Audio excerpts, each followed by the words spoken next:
বিশেষ করে চাঁপাইনবাবগঞ্জের সাবেক, আমি এমপি বলি না, কারণ এই 3 বছরে যারা এমপি, 3 বারে যারা এমপি হয়েছে এরা এমপি না, এরা চোর। সুতরাং সাবেক এই নেতা হারুনুর রশিদ এবং তার স্ত্রী পাপিয়া, আমার মনে হয় শেষে পুষ্পায়াকার বাদ দিলে যেটা হয় উনি সেটা কি হয়।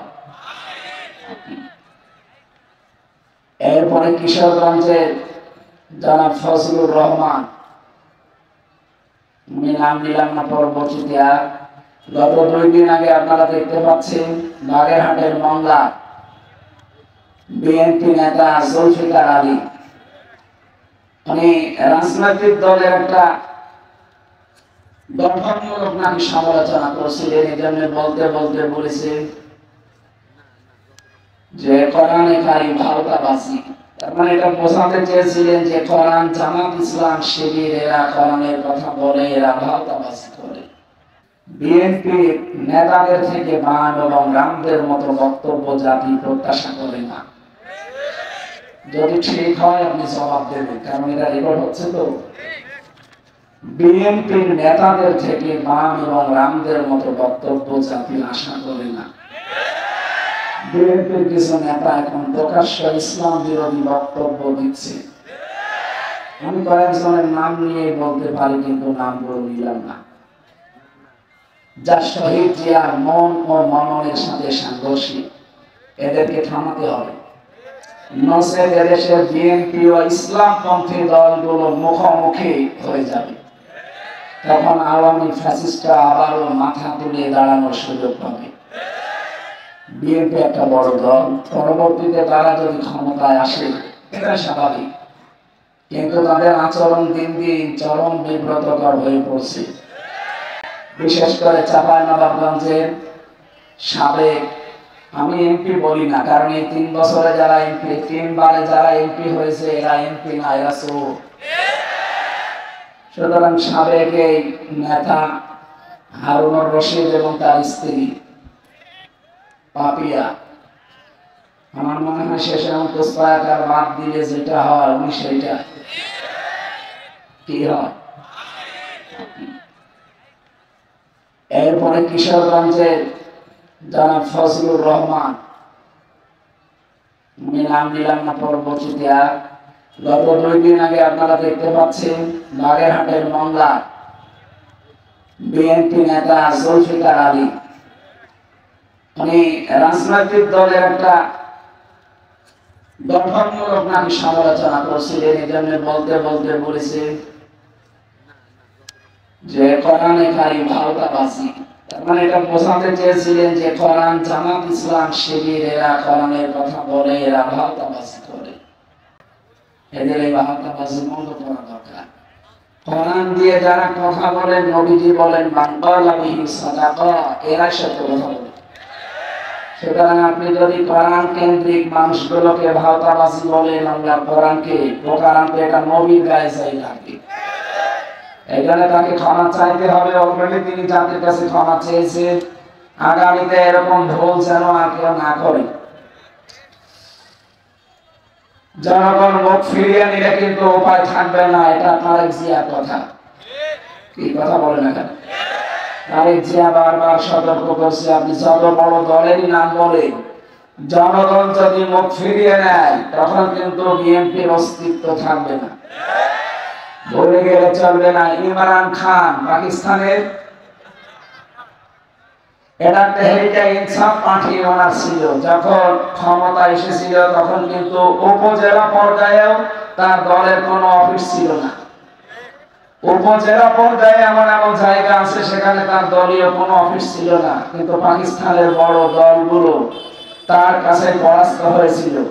সুতরাং সাধু সাবধান। বিতর্কিত বক্তব্য আমরা সামনে আর কারো কাছ থেকে আশা করি না, বিশেষ করে শহীদ জিয়ার হাতে গড়া এই মাজলুম দলটা। এদের ভেতরে কিছু বাম রাম, এরা দলটা এবং এই দেশটাকে আবার ওই ফ্যাসিস্টদের মতো দাদাদের হাতে তুলে দেওয়ার জন্য গোপনে ষড়যন্ত্র করছে। আমরা চাই এরা যেন থামেন। অথবা যারা সর্বোচ্চ দায়িত্বে আছে তারা যেন এদেরকে সাফাই হক সমান। আমরা আমাদের যারা উপরে আছে তাদের কথা যেভাবে অক্ষরে অক্ষরে মেনে চলি, যদি কোরআন হাদিস সমর্থিত হয়। আমি মাওলানা রফিকুল ইসলাম খান সাহেবের ওই দিন থেকে যেদিন বলেছিলেন যে কোরআনের অনুষ্ঠানে যারা আলেম মুফাসসির মুহাদ্দিসেরা কথা বলে তারা যেন আসালি পাসালি না বলে মূল কথাগুলো অল্প সময়ে মানুষকে জানিয়ে দেয়। ওই দিন থেকে আমি এই একবার আল্লাহর কিছু প্রশংসা রাসূলের একবার দরুদ পড়ে মূল কথাগুলো অন্তত 20 মিনিট হোক যেন মানুষ বুঝে বাড়ি দিতে পারে। আমরা এরকম একটা উদ্দেশ্য নিয়ে কিন্তু বসে আছি। সুতরাং আমরা যেমন আমাদের দায়িত্বশীলদের কথা কোরআন হাদিস অনুযায়ী হলে নির্দ্বিধায় মেনে নেই, এদেশের অন্যান্য রাজনৈতিক দল যারা আছে তাদের উচিত তাদের যারা সর্বোচ্চ দায়িত্বে আছে তাদেরকে ফলো করা। ম্যাডাম খালেদা জিয়া মুখে কুলু পেকে বসে আছে, একটা কথা তিনি বলে না। এখন বলে না কেন? আর আপনি সে আগস্টের 5 তারিখের পর থেকে আরম্ভ করেছেন আবার সেই ভাঙ্গা বাক্স বাজানো যে জামাত ইসলাম 71 সালের কাদা এখনো মুছতে পারে না। আপনার সর্বোচ্চ নেত্রী খালেদা জিয়া কি বলেছে দেখেননি? যে জামাত নেতৃবৃন্দকে হিংসার বশবর্তী হয়ে রাজনৈতিক প্রতিহিংসার কারণে তাদেরকে এভাবে একটার পর একটা ফাঁসি দিয়েছে। আপনি কি ম্যাডাম খালেদা জিয়া চাইতেও বড় বিএনপি করেন? সুতরাং এই কথাগুলো আমি আশা করবো যারা এই ছোটখাটো পদে আছেন উপরে যারা আছে তাদেরকে ফলো করবে। ম্যাডাম খালেদা জিয়া মুখে কলু পেটে বসে আছে, তারেক জিয়া একটা কথা বলে না। কোন কাজে উল্টা ফুটটা উল্টা পাল্টা লোকগুলো এসে তাদের একটা বদনাম করে মানুষের সামনে, বিশেষ করে ইসলামপন্থী যত দল আছে তাদের বিরুদ্ধে আপনি নিজেকে দাঁড় করিয়ে দিয়েছেন এই দলটাকে। এটা আপনার কিন্তু ঠিক হচ্ছে না। পরবর্তীতে যত করবেন চালাকি পরে বুঝবেন চালাকি। এরা এমন জ্বালা বুঝেছে ফ্যাসিস্টরা, আপনারা শেষে জ্বালা বুঝে আর শেষ করতে পারবেন না। আমরা চাই আপনারা মাজলুম ছিলেন, 14 দল বাদ দিয়ে আমরা সবাই মাজলুম। আমরা সবাই মিলে দেশটাকে আবার সাজাতে চাই ইনশাআল্লাহ। আল্লাহ যেন এটা সারা দুনিয়ায় ছড়িয়ে যারা এখনো উলট পালট চিন্তা নিয়ে আছেন তাদেরকে যেন বুঝ দান করেন, বলেন আমিন। কথা বলার শুরুতে মাজলুম একজন মানুষের পক্ষে আমি কথা বলছি। জিন্দা শহীদ যাকে বলা হয় জনাব এটিএম আজহারুল ইসলাম, কালকে তার রায় আছে। আমরা চাই ফ্যাসিস্টদের যত মামলা ছিল সব মামলা থেকে কিন্তু অনেকে অব্যাহতি পাচ্ছে, বিশেষ করে লুৎফুজ্জামান বাবু, তিনিও ফাঁসির মামলার আসামি ছিলেন। এখন বলেন না কেন তাকে যদি ছেড়ে দেওয়া হয়? সুতরাং এখন আর আমাদেরকে হাইকোর্ট দেখাবেন না, এই বাধা কোনো বাধা নেই। আমরা চাই সব বাধা শেষ, কালকে যেন ওনাকে মুক্তি দেওয়া হয়। এরা চান কারা দেখেন আল্লাহু তাকবীর।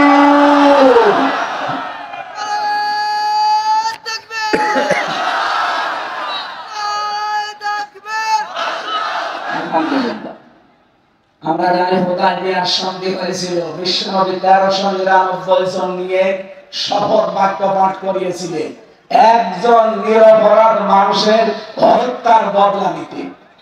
তিনি হযরত ওসমান ইবনে আফফান।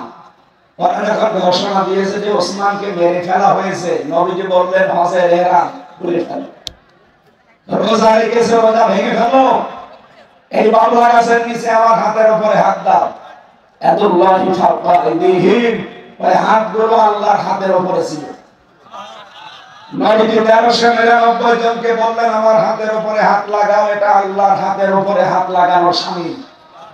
আমি দুইটা ফরজ বিধান এখন অলরেডি লঙ্ঘন করে ফেলেছি, একটা রোজা আর একটা হজ। কেন? একটা নিরপরাধ মানুষকে ওরা মেরে ফেলেছে। এই হত্যার প্রতিশোধ না নিয়ে আমরা কেউ মদিনায় ফেরত যাব না। নবীজি একা যেতে পারতেন, প্রতিশোধ নিতে না। 1399 জনকে তিনি বায়াত গ্রহণ করালেন, শপথ বাক্য পাঠ করালেন এবং নিজে সর্বশেষ নিজের এই বাম হাতটা উপরে তুলে দিলেন। সাহাবীরা বলেন হুজুর এটা কি? নবীজি বলেন এইমাত্র কোরআনের আয়াত নাযিল হয়েছে, লাকাদ রাদিয়াল্লাহু আনিল মুমিনিন ইয ইউবাইউনাকা তাহতা শাজারাতি। আল্লাহ অবশ্যই খুশি হয়ে গেছে, খুশি হবে না। রাদিয়া এটা মাঝি, এটা পাস্ট, এটা অতীতের সিগা। আল্লাহ বলেন আমি রাজি হয়ে গেছি অলরেডি। তাদের উপরে, এই মুমিনদের উপরে যারা আপনার হাতের উপরে হাত দিয়ে গাছের নিচে শপথ বাক্য পাঠ করছে। আমি তাদেরকে তিনটা বিষয় দিয়ে দেব। এক নম্বরে ফানালি মামাফি কুলুবিহিম, তারা যে শপথ নিচ্ছে এটা লোক দেখানো না, এটা মানুষ দেখানোর জন্য না, এটা মন থেকে। এজন্য আমি আল্লাহ ফানজালাস সাকিনাতা আলাইহিম, তাদের উপরে আমার সাকিনা আমি আল্লাহ অবতীর্ণ করলাম। এবং তাদেরকে একটা সুপ্রসন্ন নিকটবর্তী বিজয়ের সুসংবাদ দিয়ে দিলাম।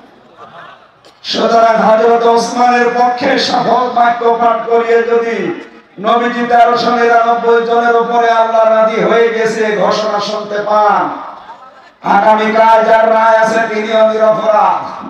তার অপরাধ একটাই, আমা নাকামু মিনহুম ইল্লা ইউমিনু বিল্লাহিল আজিজিল হামিদ। তার কোনো অপরাধ নেই, তিনি শুধু একামতের দিনের কর্মী, এটা অপরাধ। তিনি যদি আজ বামপন্থী দল করতেন তিনি মন্ত্রী হতেন। এক কথা বলো না কেন? আপনি যান রংপুরের বদরগঞ্জ, তারাগঞ্জে তার কি জনপ্রিয়তা তার। সুতরাং তিনি বামপন্থী রাজনীতি করলে এখন কিন্তু মন্ত্রী থাকতেন দেশে।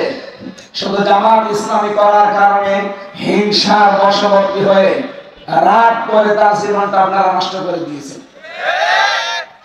এখানে আমরা চাই আগামীকাল নিরপরাধ এই মানুষের পক্ষে 18 কোটি মানুষ আমরা ওই 1399 জনের মতো দাঁড়াতে চাই। ওনাদের উপরে যদি আল্লাহ রাজি থাকে একটা নিরপরাধ মানুষের পক্ষে দাঁড়ানোর কারণে, এমডিএম আজহারুল ইসলামের পক্ষে আগামীকাল সারা দেশে যে বিক্ষোভ, যে যেখান থেকে পারেন যদি নেমে যান, আল্লাহর কসম আল্লাহ রাজি হয়ে যাবে। আপনারা রাজি হয়ে নামতে চান? এটা রেকর্ড হচ্ছে, সারা দেশে ছড়াচ্ছে। আমরা চাই কালকে সারা দেশ থেকে 18 কোটি মানুষ যেন জেলা থানা সব জায়গায় এটিএম আজহারুলের মুক্তি চায়। যারা যারা চায় এখানে হাত তোলেন, লিল্লাহি তাকবীর। মুক্তি মুক্তি মুক্তি চাই।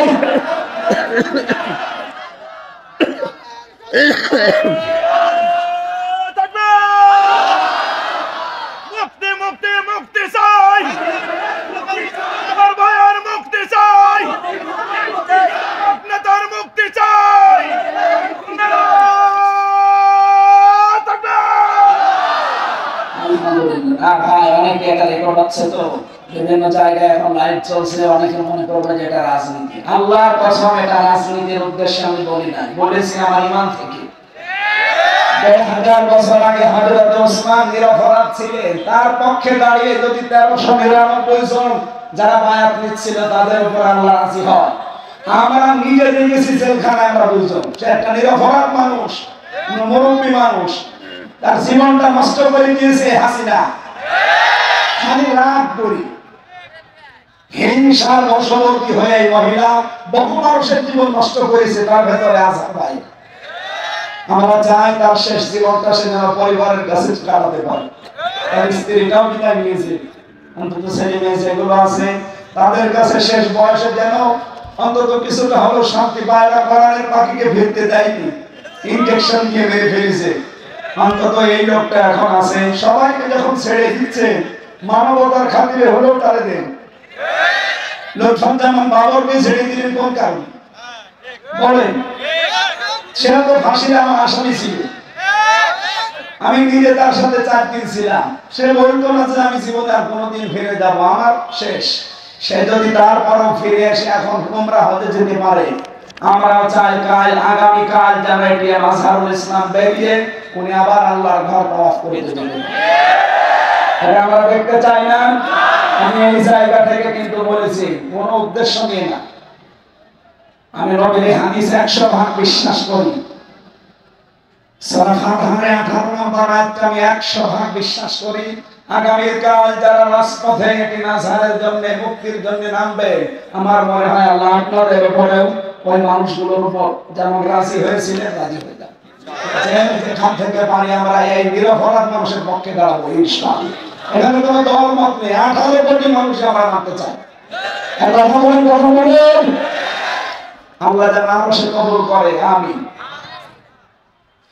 সম্মানিত সভাপতি আমার আরাফাতের ভাই আলহাজ মাওলানা আব্দুল মালিক, এখানে লেখা আছে আলহাজ ইয়াহদিমু মা কানা ক্বাবলা। নবীজি বলেন যারা হজ করে তাদের পেছনের সব অপরাধ আল্লাহ মাফ করে দেন। আমার শরীর ঘুরতে ঘুরতে বলে এই কথাগুলো বাংলাদেশে এসে ঠিক রাখা লাগবে। তারা কাবা ঘর তাওয়াফ করতে বলে ইন্নাল হামদা, যত প্রশংসা এখন থেকে করব আল্লাহ তোমার জন্য। এখানে হামদের আগে আলিফ লাম আছে, এর আগে ইন্না আছে। যারা আরবি গ্রামার বসে এখানে তো বহু আলেম আছে। আল্লাহ ইন্নাও যদি না দিতাম, আলিফ লামও না দিতাম, তাও হয়তো হয়ে যেত বাংলা। কেন আমি নির্ধারিত করে দিলাম? আল্লাহকে আমি শোনাচ্ছি, আল্লাহ আজকে থেকে যতদিন আমি বেঁচে আছি, আমি তো মরেই গিয়েছিলাম। কারণ যখন আমি সাদা কাপড় পরলাম, ওটা তো সাদা কাপড় না, ওটা কাপড়ের কাপড়। মানুষ মরে গেলে তাকে গোসল দিয়ে সাদা কাপড় পরানো হয়, আর আমি নিজেই মরে গেছি, নিজেই গোসল দিয়েছি, নিজেই কাপড় পরেছি। তার মানে এখন যে কয়েকদিন বেঁচে আছি এটা আমার বোনাস আয়া। কথা বলে না, এই বোনাস লাইফে সেই কয়েকদিনই আমি আছি, আমি তোমার ছাড়া আর কারো প্রশংসা করব না।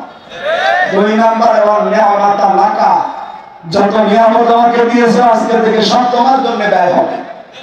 ক্ষমতা আল্লাহর নিয়ামত। বলেন বলেন, আমি যদি ক্ষমতায় যেতে পারি এই নিয়ামতটা ব্যবহার করবো কার জন্য? আরো জোরে। আমার ব্যক্তিগত স্বার্থে, আমার পারিবারিক স্বার্থে, আমার দলীয় স্বার্থে, আমার গ্রামবাসীর স্বার্থে না। আমি দেখবো এটাকে আল্লাহর স্বার্থ আছে কিনা। এই জন্য হযরত ইউসুফ নবী কিন্তু দায়িত্ব ছেড়ে নিয়েছিলেন। ওয়ালা জাআলনি আলা খাযাইনিল আরদি ইন্নী হাফিজুন আলীম। হযরত ইউসুফ বলেছিলেন, বাদশা আপনি আমাকে বাইতুল মালের যে দায়িত্ব, অর্থমন্ত্রীর এইটা আমারে দিন, আমি সংরক্ষণ করতে পারবো এই দায়িত্বটা সুচারুরূপে। সুতরাং বাংলাদেশে ইউসুফ নবীর অনুসারী যারা, ইউসুফ নবীর উত্তরাধিকারী যারা, এই মানুষগুলো যদি এরকম মন্ত্রণালয়গুলো পায়, তারাও যে সংরক্ষণ করতে পারবে তার বাস্তব প্রমাণের পাশের জেলা পাবনার মাওলানা মতিউর রহমান। এই ফরিদপুর জেলার জনাব আলী হাসান মোহাম্মদ মুজাহিদ রহমাতুল্লাহ আলাইহি, তারা 2 জন মিলে 3টি মন্ত্রণালয় চালিয়ে টাকা বেঁচে গেছে, টাকা ফেরত দিয়েছে। পৃথিবীর ইতিহাস তারা পাল্টিয়ে দিয়েছে। খবর না কেন?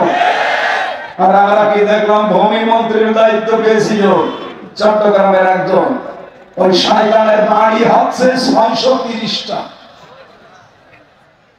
আর মাওলানা নিজামের বাড়ি এখনো পর্যন্ত মাটির বাড়ি, চারিদিকে টিনের, মাটির দেওয়ার উপরে টিন দেওয়া। অথচ তিনি মন্ত্রী, কিসে? এটা মেম্বারের বাড়ি 3 তলা হয়ে যায়, আর মন্ত্রীর বাড়ি এখনো মাটির বাড়ি। যে আল্লাহ বলি আপনি কোথায় দেখতে যান? এগুলো জিন্দা থাকলে আল্লাহ জিন্দা বলি ছিল, মরে গেছে এখন মরা হল। মানুষ আল্লাহ বলি খুঁজতে যায় সিলেটে, আল্লাহ বলি খুঁজতে যায় চট্টগ্রামে। কে বলেছে আপনাকে? অর্থনৈতিক ভাবে আমার মনে হয়, আমার বিশ্বাস, ওই মানুষগুলো ছিল 1 নম্বরে আল্লাহর ওলি।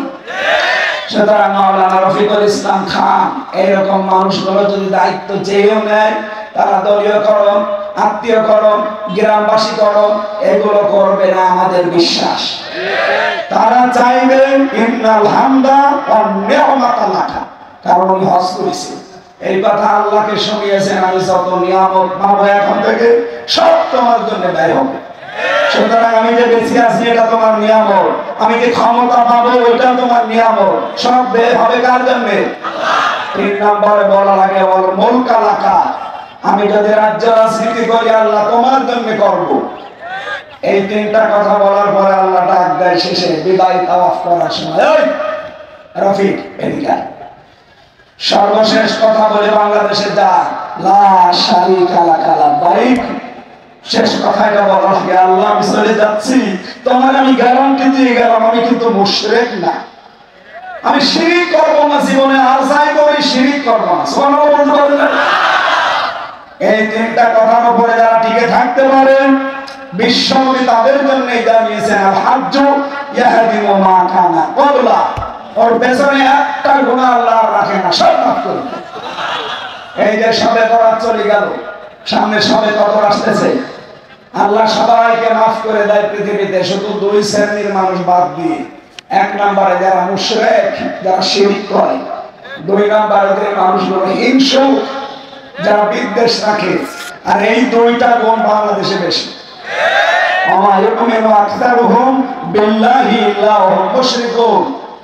আপনি মুসলমান দেখতে পাচ্ছেন, ইমানদার দেখতে পান, হ্যাঁ এরা ইমানদার, কিন্তু অধিকাংশ মুশরিক।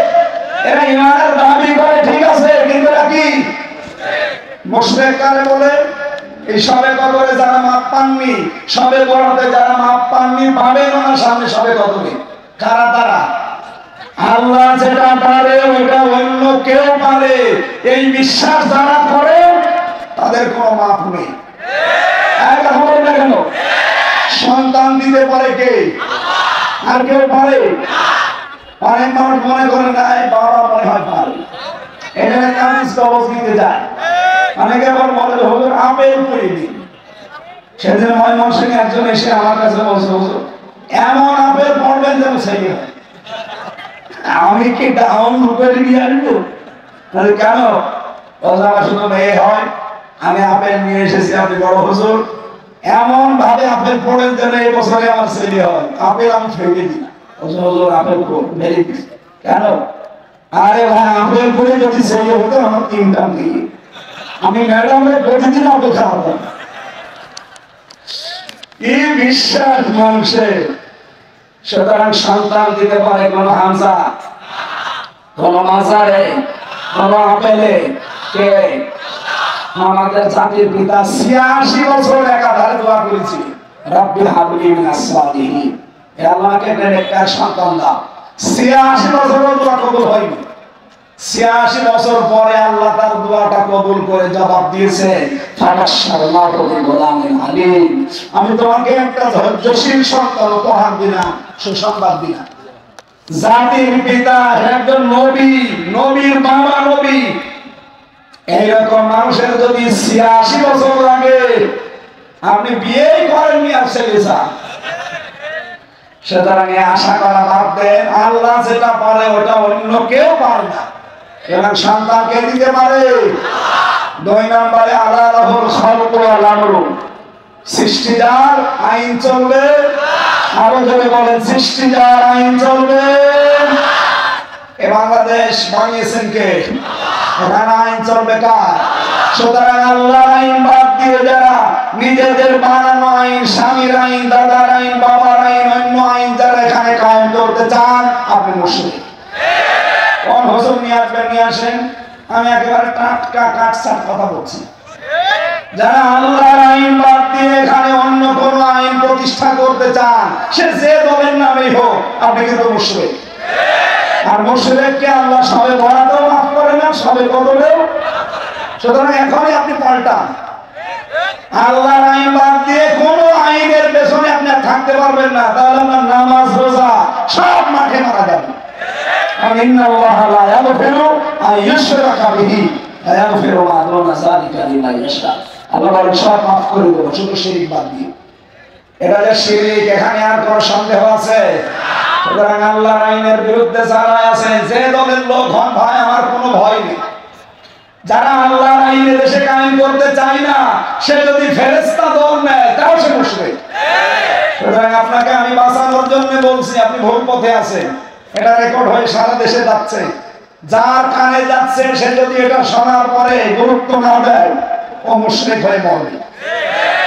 আমার তো বলার দায়িত্ব আমি বলে দিলাম, আপনার চিন্তা ভাবনার দায়িত্ব ছিল, আপনি বললেন না কেন? আমি চিন্তা করতে পারেননি যে আল্লাহ লাহুল খালকু ওয়াল আমরু, এটাকে আমার বানানো আয়াত।